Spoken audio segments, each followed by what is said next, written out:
नाजरीन, ये 15 अक्टूबर 1997 का जिक्र है जब नासा ने इटली और यूरोपियन स्पेस एजेंसी के साथ मिलकर एक खलाई मिशन कैसिनी भेजा।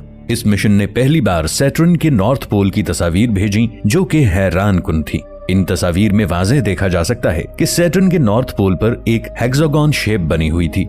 सैटर्न पर यह शेप तभी देखी जा सकती थी जब कोई सैटर्न के ऊपर से गुजरे।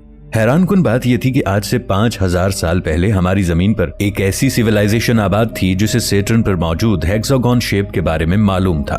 मुसलमानों की इल्हामी किताब कुरान पाक में हजरत इदरीस अलैहिस्सलाम का जिक्र मिलता है।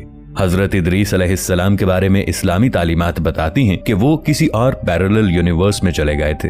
हजरत इदरीस अलैहिस्सलाम के बारे में हिब्रू जबान में लिखा मवाद मिलता है जिसे द बुक ऑफ एनॉक कहा जाता है। इस किताब में लिखा है कि हजरत इदरीस अलैहिस्सलाम सैटर्न के किसी चांद पर दूसरे सैयारों से आने वाली मखलूक के साथ कोई मीटिंग अटेंड करने जाते थे। इस पूरे मामले को समझने के लिए हमें ईरान के माजी में जाना पड़ेगा। ये 1849 का साल था जब माहिर आसार कदीमा हेनरी लायर्स ने अपनी टीम के साथ ईरान के कदीम खंडरात सिपर में खुदाई शुरू की। ये खंडरात किसी दौर में शानदार इलाके मेसोपोटामिया का हिस्सा हुआ करते थे। ये इलाका समर तहजीब की आमाजगा हुआ करता था। ये कौम अपनी इंजीनियरिंग और साइंटिफिक उलूम के लिहाज से अपने वक्त से बहुत आगे थी। खुदाई करने वाली टीम को उस वक्त बहुत खुशी हुई जब उन्होंने तकरीबन 20,000 से जायद मिट्टी की टैबलेट्स का एक वसी मजमुआ दरियाफ्त किया जो कि 5800 साल पुरानी कदीम सुमेरियन तहरीरों से भरी हुई थी। उस वक्त तारीखदानों को बेताबी से इंतजार था कि इन टैबलेट्स पर लिखी तहरीरों का तर्जुमा किया जाए। मौरखीन को उम्मीद थी कि इन टैबलेट्स पर लिखी तहरीरों से न सिर्फ सुमेरियन सिविलाइजेशन की तरक्की से पर्दा उठेगा बल्कि बहुत से सवालों के जवाब मिलेंगे जो कि आज भी पर्दाए राज में हैं। इन कदीम टैबलेट्स का तर्जुमा करने पर रिसर्चर्स को पता चला कि इन टैबलेट्स पर लिखी तहरीरें और जदीद दौर के साइंसी हकायक के माबैन एक हैरान कुन तालमेल पाया जाता है। इन टैबलेट्स पर लिखा था कि सुमेरियन की साइंसी तरक्की तब शुरू हुई जब उन्होंने आसमान से उतरने वाली मखलूकात से इल्म हासिल किया।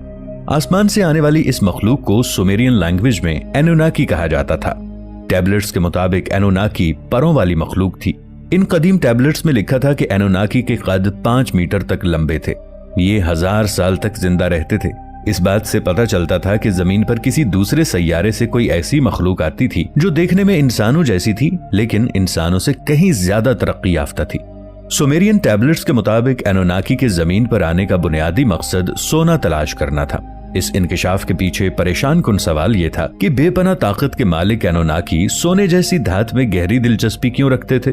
सवाल यह भी था कि इतनी बड़ी कायनात में उन्हें एक छोटे से सैयारे पर ही सोना तलाश करने क्यों आना था। हमारी कायनात में बहुत से खलाई अजसाम और सैयारे पाए जाते हैं जिन पर सोने की मिकदार जमीन से कहीं ज्यादा हो सकती है। अजरबैजान के स्कॉलर ज़करिया सिचिन ने पूरी तफसील से बताया कि एनोनाकी जमीन पर क्यों और कैसे आए। ज़करिया सिचिन का ख्याल है कि एनोनाकी दरअसल किसी दूसरे सैयारे की मखलूक थी जो इंसानों से कहीं ज्यादा तरक्की याफ्ता थी।